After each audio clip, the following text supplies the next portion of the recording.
नमस्कार दोस्तों, आप लोगों का दिल से हमारे चैनल आर्ट वर्ल्ड स्टोरी पे स्वागत है। दोस्तों, गीता में कहा गया है, जब सत्य की असत्य लड़ाई होती है उस समय सत्य अकेला खड़ा होता है, क्योंकि सत्य का साथ देने वाला कोई नहीं होता, लेकिन भगवान जरूर देखते हैं। लेकिन असत्य फौज लंबी होगी, क्योंकि असत्य पीछे मूर्खों का झुंड भी होगा, लेकिन अंत में सत्य की विजय होती है। दोस्तों, आज जो हम आप लोगों के लिए कहानी लेकर आए हैं, उस कहानी से आपको अपने लक्ष्य की ओर बढ़ने का मनोबल बढ़ेगा।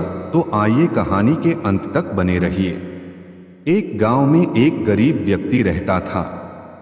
वह बहुत गरीब था। उसके पास खाने के लिए अन्न नहीं होते और नहीं पहनने के लिए कपड़े होते, लेकिन फिर भी वो किसी के आगे अपना हाथ नहीं फैलाता, क्योंकि वह बहुत ही ईमानदार और मेहनती आदमी था।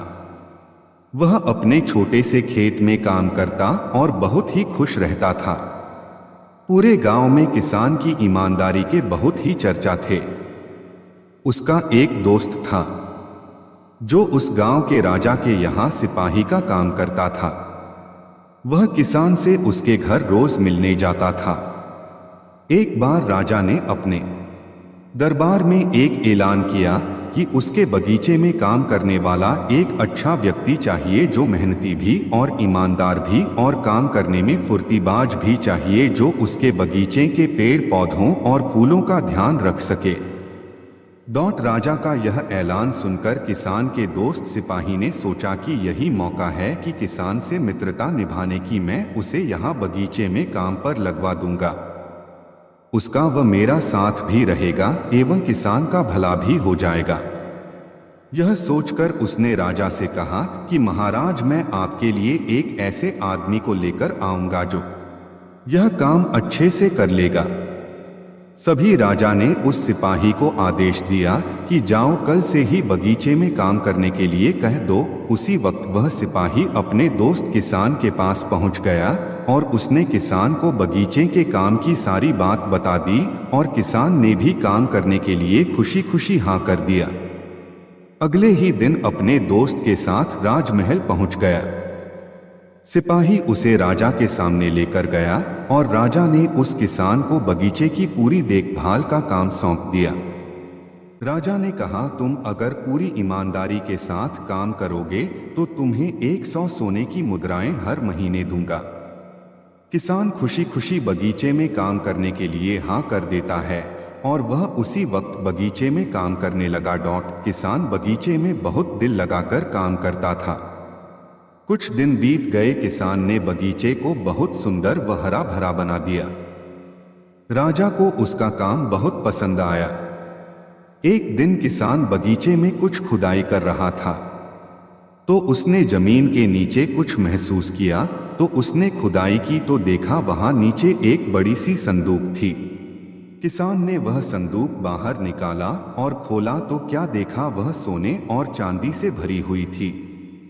यह देखकर किसान के मन में तनिक भी लालच नहीं आया। वह बहुत खुश हुआ और अपनी ईमानदारी दिखाते हुए राजा के पास पहुंचा।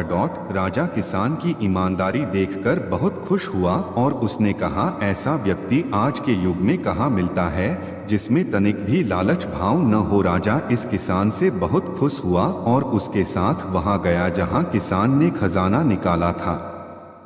राजा ने देखा तो बहुत खुश हुआ और कहा, यह खजाना तो हमारे पुरखों का है। हम कई वर्षों से इसे खोज रहे थे। खजाना देख राजा बहुत ही खुश हो जाता है। राजा अगले दिन किसान को पूछता है, तुम्हें क्या इनाम चाहिए? किसान बोला, मालिक, मुझे कुछ नहीं चाहिए, मेरे पास जो भी है मैं उसी में खुश हूं। ये बातें सुनकर गांव वाले आपस में बात करने लगे, ये किसान बिल्कुल मूर्ख है। देखो, राजा इससे पूछ रहे हैं तुम्हें क्या चाहिए इनाम में, तो ये कुछ भी मांग लेता, लेकिन इस मूर्ख को कौन समझाए।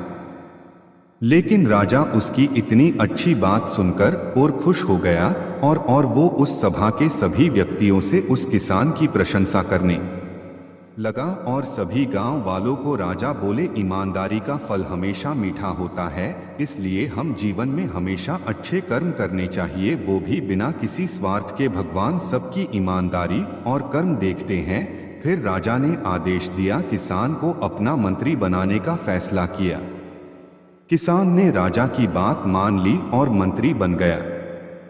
दोस्तों, अच्छे कर्मों का फल अच्छा ही होता है। दोस्तों, अगर आप लोगों हमारी ये कहानी पसंद आई हो तो हमारे चैनल को सब्सक्राइब जरूर करें। धन्यवाद दोस्तों।